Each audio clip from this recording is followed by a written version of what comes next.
Janshakti news, जनतेसाठी, जनतेसोबत। ज्या क्षणाची अवघ्या देशाला प्रतीक्षा होती तो क्षण अवघ्या काही तासांवर येऊन ठेपलाय। सोमवारी अयोध्या येथील राम मंदिरात सोहळा संपन्न होणार आहे। सोहळ्यासाठी येणाऱ्या पाहुण्यांसाठी अयोध्या नगरी सज्ज झाली आहे। दिल्लीपासून गल्लीपर्यंत रामभक्तांमध्ये उत्साही वातावरण आहे। सोलापुरातही हिंदू बांधव या क्षणाची आतुरतेने वाट पाहत असून ठिकठिकाणी मंदिरांमध्ये विविध धार्मिक कार्यक्रमांचं आयोजन करण्यात आलंय। त्यानिमित्त काही ठिकाणी मंदिर परिसराची स्वच्छता मोहीम सुरू असून यात बाळगोपाळ आणि महिला उत्साहाने सहभागी होत आहेत। सोलापुरातील अंतरोळीकर नगर शेजारी असलेल्या राजेशकुमार मीनानगरमधील महिला आणि बाळगोपाळांनी स्वच्छता मोहीम हाती घेतली असून संपूर्ण परिसर स्वच्छ करत आहेत। या परिसरातील गणपती मंदिरामध्ये सोमवार दिनांक 22 जानेवारी रोजी भजन आणि विविध धार्मिक कार्यक्रमांचं आयोजन करण्यात आल्याचं इथल्या नागरिकांनी सांगितलं। नागरिक आहे। आम्ही रामलल्ला प्रतिष्ठानाबद्दल आम्ही सर्वजण एकत्र येऊन जास्तीत जास्त आमच्या इथे चिमुकले येथे सहभागी घेऊन स्वच्छता अभियान करत आहोत। त्याबद्दल मी या सर्वांचं मनपूर्वक आभारी आहे। आमच्या इथे सकाळी 9 वाजता कार्यक्रमाची सुरुवात होणार आहे। सर्वप्रथम भजनाचा कार्यक्रम आहे, त्यानंतर 12 वाजता फुलं उधळतील, गुलाल उधळतील, नंतर महाप्रसाद आहे। माझं नाव ज्योती राघवेंद्र सावळगी, राजेशकुमार नगर येथे राहते।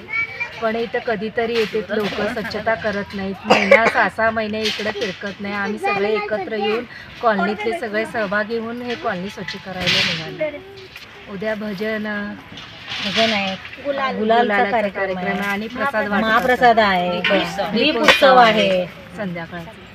कसं वाटतंय तुम्हाला? म्हणजे उद्या आता 22 तारखेला अयोध्येमध्ये रामलल्लाची प्राणप्रतिष्ठापना होणार आहे, त्यानिमित्त तुम्हाला काय आनंद होतोय? काय वाटतं तुम्हाला? खूप आनंद होतोय।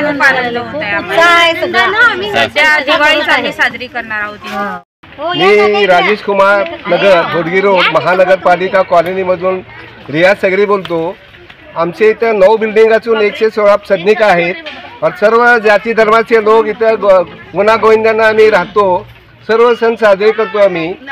गणेश जयंती, रमजान, मोहरम, आंबेडकर जयंती, तुमचं दुसरा आता रामनवमी, हनुमान जयंती, प्रत्येक सण आम्ही उत्साहाने करतो।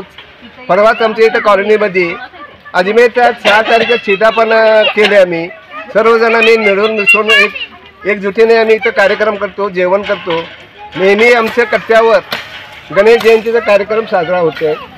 आज दिल्लीपासून गल्लीपर्यंत जे स्वच्छता मोहीम आहे त्यामध्ये आम्ही पण सहभागी झालेले आहेत। आमच्या इथं सकाळपासून पहाटेपासून लहान मुलं, महिला व मंडळी आम्ही सहभाग घेऊन, महानगरपालिकेला सुट्टी असल्या कारणाने कोणी येऊ शकले नाही आणि सदर हद्दीचं आरोग्य निरीक्षक रजेवर असल्या कारणाने आणि इथं मुख्य सफाई अधिकारी सांगून सुद्धा काही उपयोग न झाल्यामुळे आम्ही स्वतः हे स्वच्छता मोहीम केलेली आहे।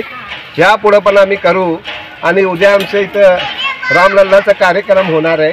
आम्ही सर्व धर्माचे लोक मिळून मिसळून लहान मुलापासून तरुण, वयोवृद्ध, महिला सर्व आम्ही कार्यक्रम करणार आहेत।